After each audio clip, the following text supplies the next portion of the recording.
பார்க்குறதுக்கே ஜிக்லி ஜிக்லியாக ASMR video டைப்பில் இருக்குல்ல இந்த புடிங். சம்மர் சீசன் ஸ்டார்ட் ஆகிடுச்சு. ஸோ வீட்டில் இருக்கிறவங்களுக்கு இன்ட்ரெஸ்டிங்காக டிஃப்ரெண்ட் மெனு செஞ்சு கொடுக்கணுன்னா இந்த ஒரு கேரமல் ரோஸ் புடிங்கை ட்ரை பண்ணி பாருங்கள். வெறும் 3 சிம்பிளான இன்க்ரீடியன்ஸ் வச்சு இந்த கேரமல் ரோஸ் புடிங் ரெடி பண்ணிடலாம். ஒரு பவுலில் 2 டேபிள் ஸ்பூன் அளவுக்கு ஒயிட் சுகர், 2 டேபிள் ஸ்பூன் அளவுக்கு தண்ணி சேர்த்துருக்கேன்.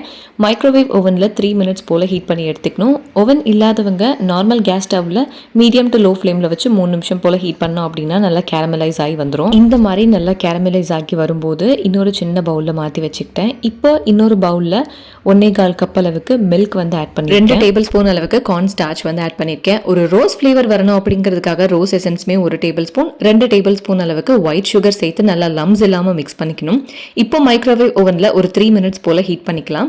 எவ்ரி 1 மினிட் வெளியே எடுத்து வச்சு நம்ம மிக்ஸ் பண்ணும்போது ஃபைனலாக நம்ம 3 நிமிஷம் கழிச்சு மிக்ஸ் பண்ணுறப்போ நல்லா இந்த மாதிரி ஒரு திக்கான கன்சிஸ்டன்சியில் ரெடி ஆயிருக்கும். இதை இப்போ நம்மளோட இந்த சின்ன பவுலில் மாற்றிட்டு ஃப்ரிட்ஜில் ஒரு 4 to 5 hours போல் டிஸ்டர்ப் பண்ணாமல் செட் பண்ணுறதுக்கு விட்டுறலாம். 5 hours கழிச்சு இந்த மாதிரி பிளேட்டில் பொறுமையாக திருப்பிட்டு லைட்டாக 2 தட்டு தட்டணும் அப்படின்னா சூப்பராக செட் ஆகி வந்திருக்கும். இந்த கேரமல் புடிங்கே 5 டிஃப்ரெண்ட் ஃப்ளேவர்ஸில் ஈஸியாக ரெடி பண்ணலாம். என்னென்ன அப்படிங்கிறத மெஷர்மெண்ட்ஸோட கமெண்ட் பாக்ஸில் கொடுத்துருக்கேன்.